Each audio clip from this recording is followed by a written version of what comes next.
Today, I'm going to talk about networking. And as a mentor, one of your jobs is to really help those that you support in being better networkers, because being a good networker actually leads to more success. Inventing or innovating in a closet doesn't get you anywhere. You need to connect with people and support people and let them support you.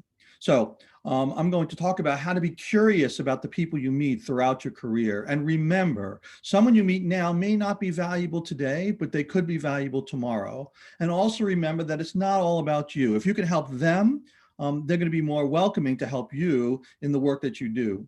So networking is critical. I have been networking my entire career. It's not easy. It's uncomfortable. Yet, when you finally start building relationships, because it is about relationships, it's not about one-off conversations most of the time. So network. How do you do that? Curiosity. Be curious. Now, this is really easy for some. For those introverts in the crowd, this is not as easy. But get out of your comfort zone and start meeting people, because this is what's going to help you move things forward, especially if, say, you're an engineer and you don't know much about entrepreneurship. Talking to people who are will help you get through that process. So the value of this is really important. So networking, let's talk about, in person. I realize that right now we're doing this virtually.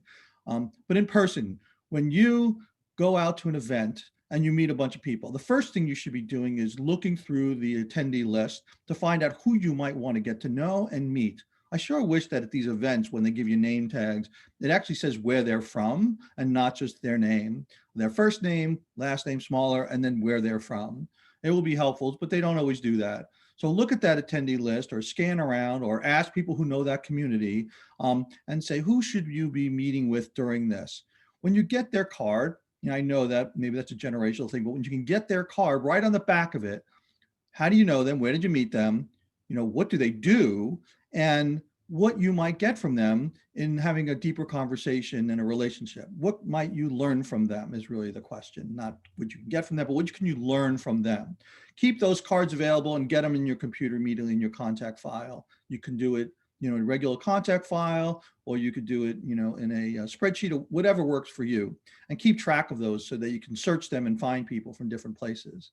On Zoom, this is a really interesting new thing we can do, is when you're on Zoom or when you're in a meeting, say you're at a conference and you're in a room with 30 or 40 people, and maybe some people introduce themselves, maybe you see someone say something, hear somebody talk about something, and you say, I really want to learn more about that person and hear what they have to say, maybe get some feedback on your idea and your venture. So what you do is you send them a private chat. Make sure you don't send it to everybody. That's a mistake that some people make. Send them a private chat and saying, I heard you say this thing. That's fascinating. It's really important that I'd love to get to know you. So can we set up a chat meeting, some kind of a Zoom meeting in the future? Oh, by the way, I'm going to go backwards a little bit. When I go to conferences, I try to come up with interesting questions of the speakers. You could do it in Zoom as well. And so that people will say, oh, this guy is thinking really an interesting way. Maybe I want to get to know them. So when I ask these questions, are not your normal questions, but questions that uncover things that other people may or may not have been thinking about, I find a lot of times people will come to me. Like I asked a question, they said, wow, that was fascinating. Can we talk more? So it's constantly building your reputation amongst these people, whether it's in person or online. And another thing you might want to do is beyond physically meeting them is going out there and reading a lot. Watch videos, watch YouTubes, watch, look at articles. And when you see something interesting about someone or written by someone, try to reach out to them. There are many ways of finding people's email addresses, but doing a search is a lot easier than it used to be. So when you see an article and it talks about someone in the work that they're doing, it may not be directly related, but there might be something about what they did that might be valuable to you. So go out there and reach out to them. Reach out to them. Blind emails. Now, this is an interesting problem. A lot of people give up after the first time. I don't. I send a note out, and it's never about, can you help me? It's, you're really interesting, and I want to learn more about what you're doing and how you do it. So it's always about being curious, not about, I need you. Don't sound needy. Don't sound like I need your help. It's always about how you can have this mutual relationship and move things forward. So your goal is to learn from them, and maybe they can learn from you as well and provide value, even if they're highly experienced, because I always find the most successful people are those people who are always learning throughout their life. So once you do that and they don't respond, I would say, I don't know, 20% of the time you get a response. And then what I do, I just take the same email and I do reply all.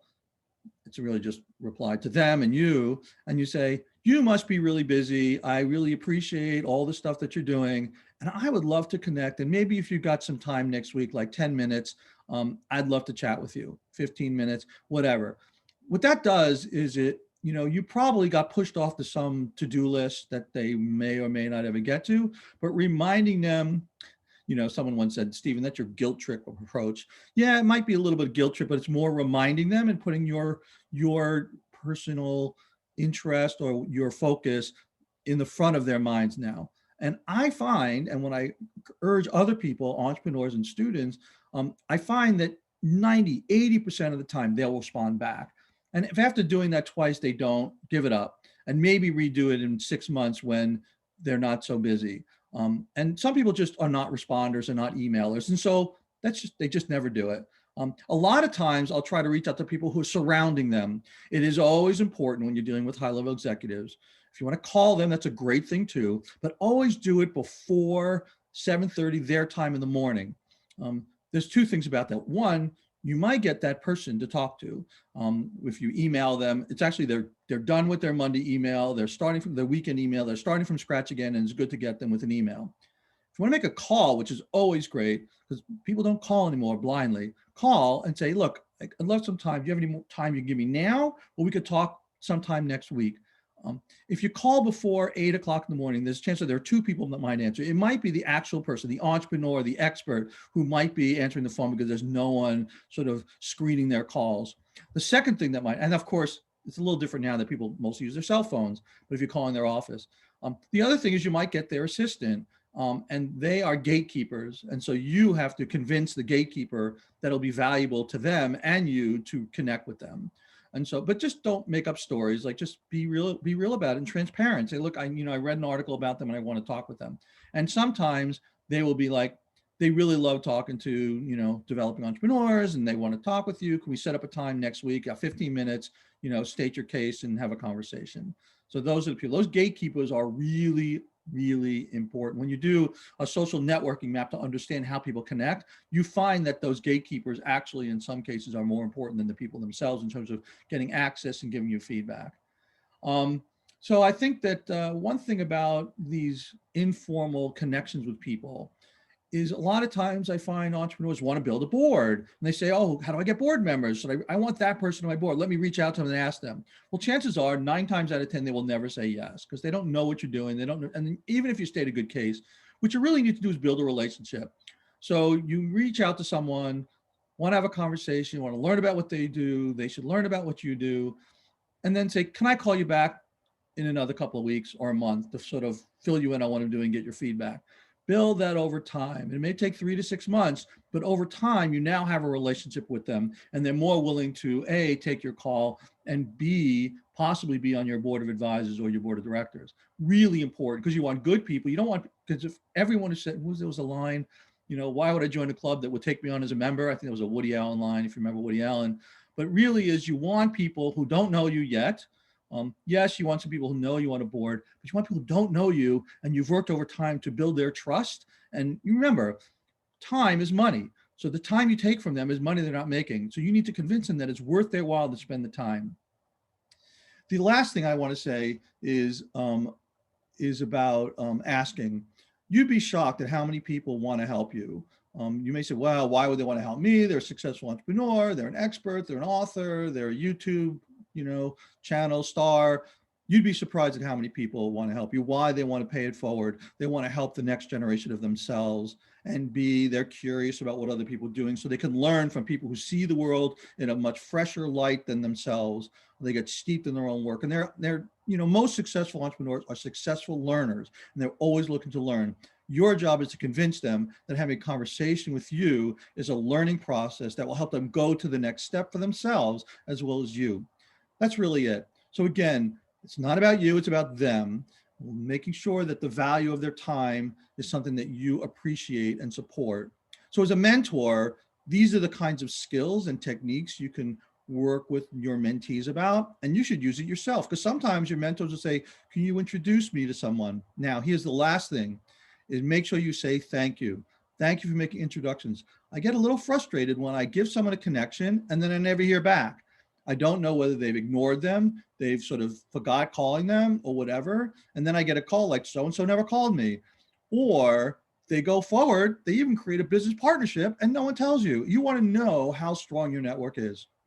And it's not all about getting numbers of people on LinkedIn or Facebook or Twitter, or whatever. Yes, that is important because you see who you've got, but it's really about the quality and the sort of the strength of that bond and that relationship. So go out there, network, and seek the support you need to help you be more successful. It'll save you time in the end, and it'll make you more valuable in the work that you do.